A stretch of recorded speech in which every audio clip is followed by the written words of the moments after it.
wants a development contract with the government of Guyana to put in an air transport system from the interior of Guyana to the capital and outside, overseas. But they wanted to put in this internal air transport system.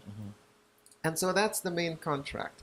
What they did to get that contract, who is in opposition to that contract, the suspicions that the fight for that contract provokes, and all of how a multinational corporation goes about the decision to go into Guyana to have a contract in a developing country, a little country like Guyana. All of those questions come in. Why is this? What is it doing? What's the real motive for this? Who's going to benefit the profit? And it goes into the history of Guyana. Why do we need an air transport system? What happened to that nice train line that we had that the IMF told us to rip up? And the anger at some Guyanese that we've lost that, that train, the train line. Were you born when we had that train? Yes, I was born. But Rosalind, tell me something. I will get back to the book. It was the IMF who asked us to rip up that? Well, our countries, these developing countries, have an agreement with the International Monetary Fund and the World Bank. In order to get funding from these institutions, in order to be sanctioned by these institutions for investment from other creditor nations or private investors, you have to put in a certain regime. And when I say regime, not necessarily the characters who will govern, although sometimes that too comes in. But you have to have a certain type of government. You have to relax certain things, shrink your civil service, ease up on certain social benefits and things like that we kept. Socialism goes away. You become a more capitalist-oriented, a free market economy where anybody can come in and, there are no barriers to that. And you have to we want you to develop roads. We want you to develop, to go for that kind of system so that you can import cars that you do not manufacture. You can import the diesel, the oil, and so on and so forth. These are the prescripts of these international agencies, you see. And so when our train line went, it moved people, it moved freight from the interior throughout the country. It could have been refurbished, but it was not. It was ripped up. And a number of countries that went through the same kind of structural adjustment programs found that those transportation systems were encouraged to do away with those transportation systems and build wide roads. And so, The purchase from the multinationals. Yeah, right. Because we don't make cars, do we? We don't manufacture trucks. We don't manufacture that. Who's going to build the roads? Not us. We can't build roads. The engineering comes from, all of that. Trains are wonderful. Yeah. Trains are wonderful.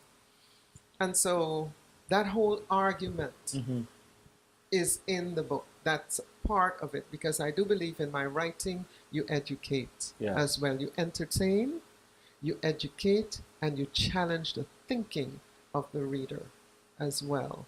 All right? And so that part of history, it's not the entire history, it's not the entire book, but it's alluded to, and so you think, well, how come the train is no longer there? And we're punishing, right? We have road deaths. We have ill-maintained roads. Lots of accidents. Lots of accidents. The cars come from where? Do we manufacture cars? Not at all. No. And how do we move goods from the interior, move goods from, our produce, all that stuff that grows in the interior? How do we bring it to the city? Trucks. And who makes the trucks? Exactly. All right. So what were some of your challenges when you were writing this? History. I did a lot of research. I don't like to write in a vacuum. I can't, there's superficial, what I call superficial writing. There are different genres of writing, and there's always an audience for those different types. For me personally, what works for me is the whole notion, the whole conversation with the rest of the world, how people live over there. And so you get to see a lot of the way people in Guyana live. It's, you know, there's one argument where people are arguing, you know, this woman is arguing that she can't get any good hassa to buy anymore because it's all being sold and exported to Brooklyn. And you can get better hassa in Brooklyn or Florida than you can get at home in Guyana. If you want to get it all the way from Berbice, maybe, but to get it down from Berbice, you know, those kinds of things. And then you see how people trying to, you know, to impress an American ambassador, you know, and what happens there. So, and then you see the Amerindian, how the Amerindians were treated, and how the exodus of Guyanese into Venezuela and why that happens. You know, so there are all these little side themes in the book that gives you a picture of Guyana and what is happening in Guyana and how the different people live. What surprised you about this, all this knowledge you got when you were doing your research? What surprised you? Nothing really surprised. But was there a particular bit of information that just stood out for you? You know, I had to, I left Guyana so long that I didn't know what the Pegasus looked like. The Pegasus? Wow. It wasn't there when I left. Oh my God. And so I had to make sure that you see, you were born into a Pegasus. Yes. I had to make sure that the number of floors was correct. You know. Oh my God, this is interesting. those little things. This is interesting. You know, there's certain parts of Georgetown that people talk about that I do not know. You know, when they talk about some kind with the gardens. You know, there are places now. Guyana has gotten. I mean, Georgetown has spread out some more, and you've got these different areas, right? You know, residential areas and things that people talk about that I don't know. I heard there were canals in Georgetown many years. Yeah. You're talking about the trenches? Yes. Your canals, you call it. No, we had the trenches, we had the coker. You know, it was the Dutch system of irrigation that we had. And those canals made sense because Georgetown, we're below sea level. Right. And when it rains, that's why we get all those floods. We didn't get the kind of floods that we have in Guyana now because those trenches, which you had starting with the gutters, then you had the small trenches, and all of that flowed, you know, into... So it was well built. Exactly. It was a system. It was a Dutch system of irrigation for a land that was below sea level. And the cokers, do you know what a coker is? Yes, yeah. Okay. Yeah. Those would lift as the water... Let the water out. And to let the water out, and then it would shut down again. When you plugged up those trenches, you have no drainage. All of it would flow into the river and the river flows into the ocean. Starting with a little concrete gutter at the side of the road, which flows into the trench, right? And then the trench would go and empty itself perhaps into the Demerara River, or a wider trench. You had small trenches and you had big trenches. When you say canal, it sounds like if boats went up. Oh. You know. But it was that kind of system. And so when they got plugged up, when nobody no longer cleaned the gutters with those long things in the grass to push and move all the garbage and everything away so that the water kept flowing. Oh, I remember that. Yeah. You know, so what do we have now? The trenches are filled in, right? We have floods. We have, and these floods, when you look at that picture of Guyana, of Bishop's High School that we saw during the reunion, where it looked like, you know, it was horrible. Yeah. So when you disrupt like that, when there's no planning, when there's no vision for the economic advancement of a country or the industrialization of a country, when there's no vision, you're setting the country up for social, I wouldn't even call it unrest, for social chaos. Right? I gotta ask you this. Yes. What still surprises you about you? You keep writing and, as I said, reinventing yourself. Yeah, I What love still to surprises write. you about you? What surprises me about me is Mm-hmm. how much I love to write. When I finish an article Yes. for whether it's for the website africastrictlybusiness.com or for the network journal, when I finish an article because I've put so much into it, I am on a high, and I really, yes, because I say what I write, I research, because I don't just want to give fact A, fact B, fact C. I want fact A falls into this historical context, right? This is fact A, but this is why you have fact A, right? This is the way B is. This is why you have the way B is as it is. You see, and so I feel very good. It is. I just love. What have you learned about yourself after writing the Guyana contract? After writing the Guyana contract, that I can write anything. Is that so? I can write anything. As a journalist, you are trained to be able to take a topic that you may not be familiar with, but because you know where to go to find research and context and how to do research, so that when you write from a position of knowledge and not just from a parachute dropping in and you just write something and throw it out there. No, you have to write, you have to respect your audience, and you have to elevate your audience when the audience may not be familiar. You elevate your audience, you give your audience the respect that it is due by giving them the information that they need to make their own decisions about themselves, their lives, whatever. When you were writing this book, did you have an audience in mind, or it was just anybody? Yeah, I thought of Guyanese, of course, because there's some parts that really tickle me. And I threw myself, you throw yourself into the character and into the culture, depending on where you are. I thought of that. I thought of Wall Street, the big international business readers and so on. Some of my favorite authors. I love international intrigue. This book is suspense. It's a thriller, international suspense.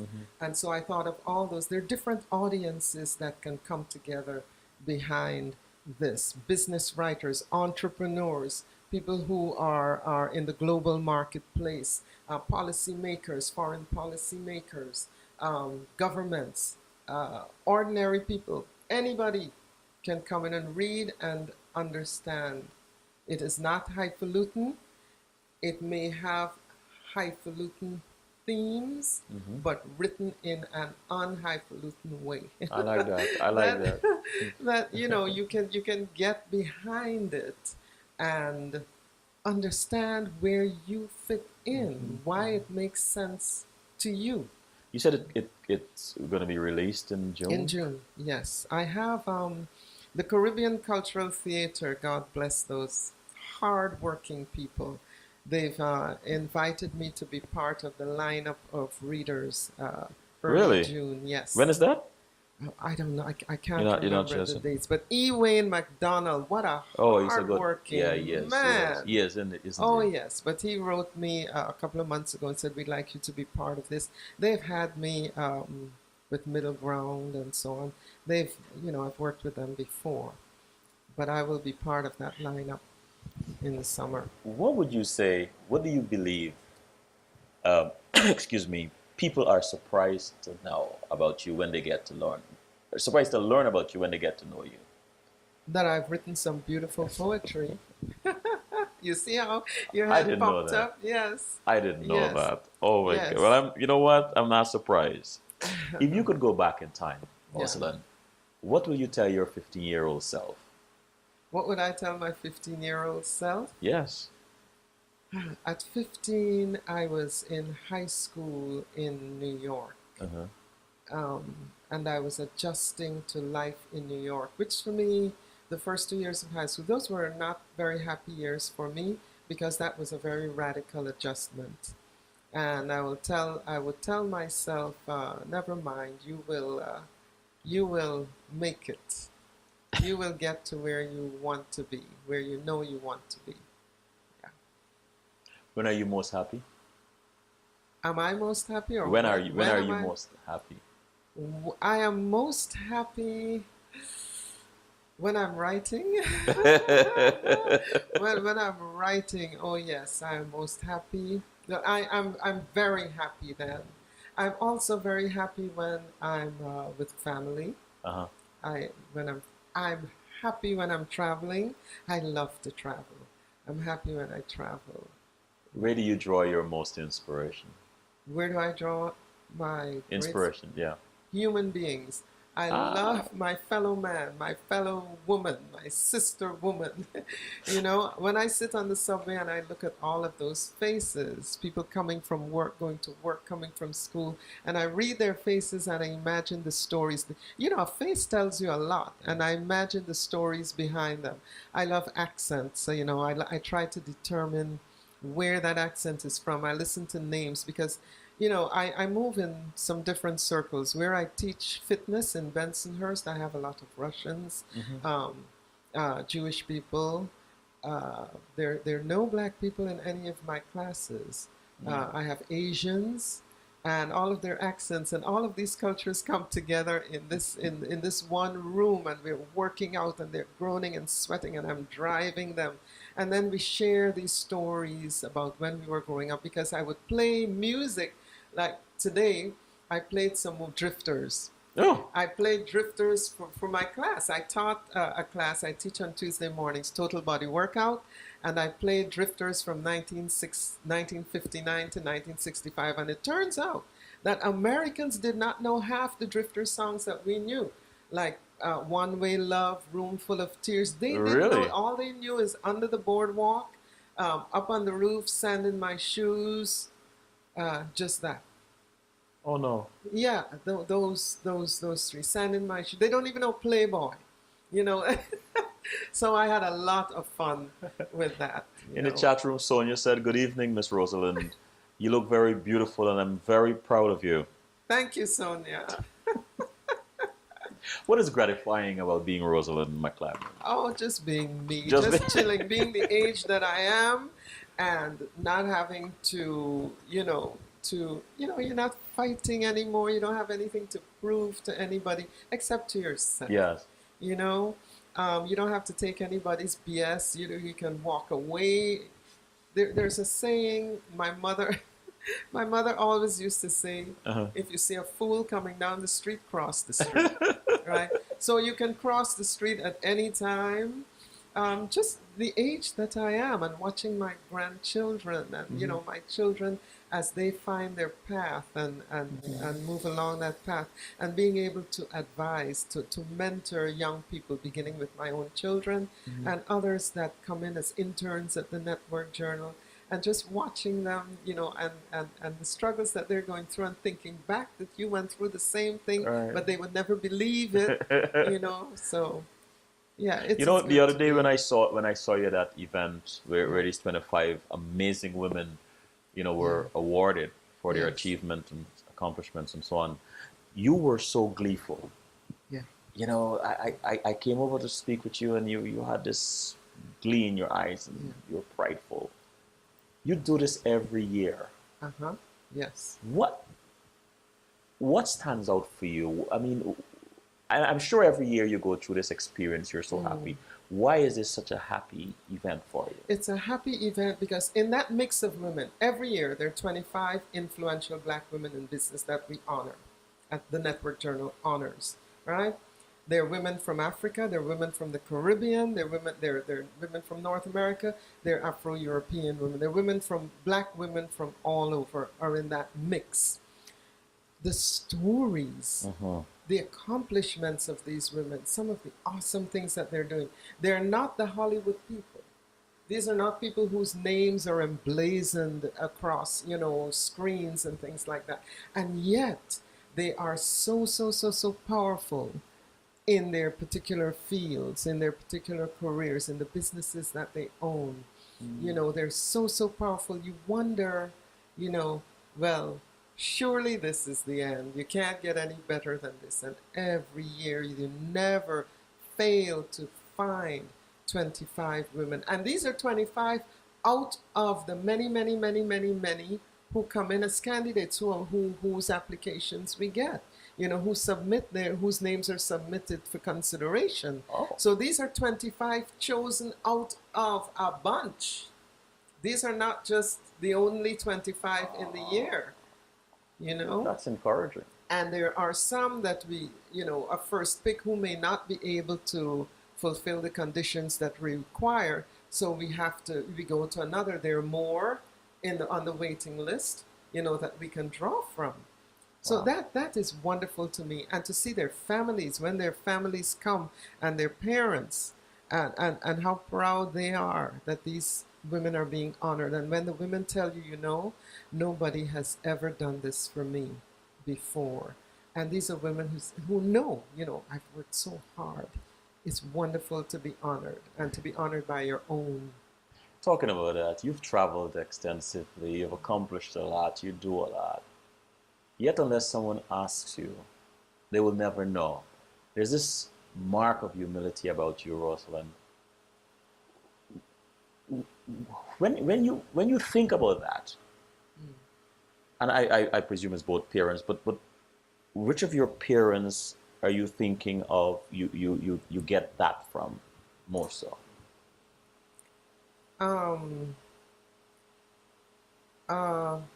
My parents, my father had a college education. Mm-hmm. My mother studied nursing in Guyana. Mm-hmm. And they pushed us, but they pushed us not to be braggadocio. Mm-hmm. A lot of it is me also. From my travels, when you realize the lot of other human beings, you are humbled. Mm. You are humbled. I've been all over this world. You see women in Russia, and just as Russia was becoming, opening up, turning away from communism, orthodox communism, glasnost is what they called it. Mm-hmm. And I went there with a group of other women, and you saw all these remarkable women who were highly educated and just like, fluttering in the wind. The state was no longer there to back them up, and yet they were wonderful and educated. When you look at a humble woman in Africa who has land and who's cultivating so much land and putting her children through school, you have to be humble. I mean, it's what makes you think that you are so better, so Yes. much better than another human being when you have not walked in their shoes? I like that. Sonia said, reminding you that I'll be taking you to Bartica, and Selwyn may even be on that trip. Oh my goodness. So, time always seems short when we get together and have a so conversation. And I want to thank you again for coming and sharing with us. But before I close, is there anything else in particular you would like to say about that book, the Guyana Contract? The Guyana Contract is a book that brings together a lot of who we are as a diaspora people, as Guyanese, as African American, as Afro-European. It pulls us together to see how we interact with each other. It addresses our fears as women, our fears as men, some of the trials and tribulations. The personal journeys are in there, in addition to this broad contract of a multinational and the government. It is the personal contracts that we have with ourselves and the contract that we have with other human beings to live in a society. So that's why I said in the beginning that there are different contracts within this book, but it's all set in Guyana. Right. Love it. Love it. I asked you this question when you were here the last time, but nobody escapes, no matter how often they come on. What makes you laugh out loud? What makes me laugh out loud? Yes. If you tickle me, I will kick and scream and fight and howl. And I love a good joke. I love a good joke. The latest biggest laugh I had, my daughter put up on Facebook. There's this prairie dog that is kind of nodding off, going to sleep, and somebody made a meme. It said, when the preacher begins to preach. And my son, when he was small and in church, as soon as everything is done and the preacher gets up, he would settle himself, get ready to sleep, right? When he was 5, 6, right. He's a big young man now. So I wrote shades of my son's name, shades of, but I love a good joke, I love to laugh. Thank you. Thank you, Rosalind. Thank you for being you and for inspiring us so often. Thank you. Thank you for having me, Selwyn. You're welcome. Me this opportunity to talk to people. You are so welcome. You're so welcome. This is Selwyn Collins saying good night. Thank you for tuning in. Without you, there will be no show. And fear not what fear whispers to you. Fear your obedience to it. Good night.